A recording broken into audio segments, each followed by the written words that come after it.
അസാധ്യമല്ലല്ലോ. ഈ വാക്യം പറയാൻ ഒരു കാരണമുണ്ട്. മറിയ എന്ന കന്യകയായ യുവതിയെ യോസഫ് എന്ന് പറയുന്ന മനുഷ്യന് വിവാഹം നിശ്ചയിച്ചിരിക്കുന്ന സമയത്ത് ദൈവം ഗബ്രിയേൽ ദൂതനിലൂടെ മറിയുടെ അടുത്ത് വന്നു മറിയോട് പറഞ്ഞ ഒരു വാക്യമുണ്ട്. കൃപൽ വെച്ചുള്ളി നിനക്ക് വന്ദനം, നീ ഒരു മകനെ പ്രസവിക്കും, അവന് യേശു എന്ന് പേരിടണം. ഒരു കന്യക, അത് വിവാഹം നിശ്ചയിച്ചിരിക്കുന്ന കന്യക, പുരുഷനറിയാത്ത കന്യകയോട് ദൂതൻ പറഞ്ഞ വാക്കുകൾ ശരിക്കും ആശ്ചര്യമാണ്. എന്നാൽ മറിയോട് ദൂതൻ പറഞ്ഞ വാക്യത്തെ, വചനത്തെ അവൾ ശിരസ വഹിച്ചു. പുരുഷനെ അറിയാത്ത മറിയ തനിക്കൊരു ആൺകുഞ്ഞ് പിറക്കുമെന്നും അവന് യേശു എന്ന് പേരിടണമെന്നും ദൂതൻ പറഞ്ഞ വാക്ക് ശിരസ വഹിച്ചു. മറിയ ഗർഭം ധരിച്ചു, ഒരു ആൺകുഞ്ഞിനെ പ്രസവിച്ചു, യേശു എന്ന് പേർ വിളിച്ചു. ആ യേശു എന്ന് പറയുന്ന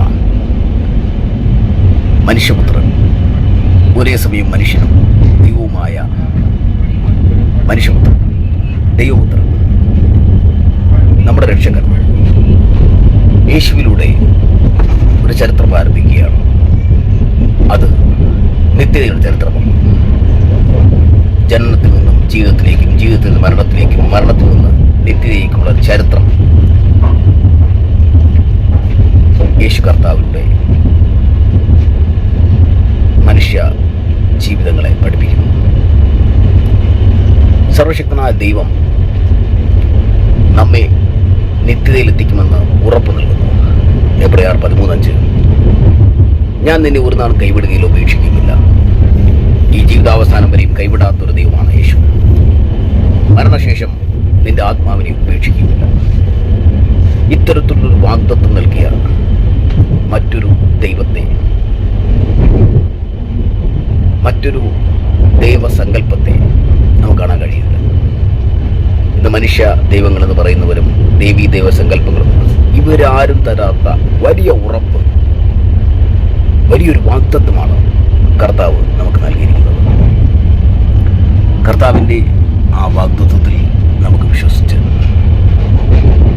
നിത്യതയിലേക്ക് അടുക്കുവാൻ, വിശുദ്ധിയോടെ ജീവിച്ച് പരിശുദ്ധാത്മാവിൻ്റെ നിറവോടുകൂടെ ഈ ഭൂമിയിൽ ദൈവം തന്ന ജീവിതം നമുക്ക് ദൈവത്തിൻ്റെ ഹിതപ്രകാരം ജീവിച്ചു തീർക്കാം. ദൈവം നമ്മെ ഒരു നാളും കൈവിടുകയില്ല, ഉപേക്ഷിക്കുകയില്ല. ആരൊക്കെ എന്തൊക്കെ പറഞ്ഞാലും, ഏതൊക്കെ ശത്രുക്കൾ വാദിച്ചാലും, പൈശാചികൻ എത്ര തകർക്കാൻ വെമ്പൽ കൊണ്ടാലും ദൈവം നിന്നെ വിട്ടുകൊടുക്കത്തില്ല. കാരണം നീ ദൈവത്തിൻ്റെ മകനാണ്. മറിയയ്ക്ക് ഗബ്രിയേൽ ദൂതൻ കൊടുത്ത ഉറപ്പ്, നീ ഒരു മകനെ പ്രസവിക്കും, അവൻ ഈ ലോകത്തിൻ്റെ രക്ഷകനാകും. അതെ, അതുകൊണ്ട് നമുക്കും കർത്താവ് ഒരു ഉറപ്പ് നൽകിയിട്ടുണ്ട്. നമ്മെ നിത്യതയിലെത്തിക്കും.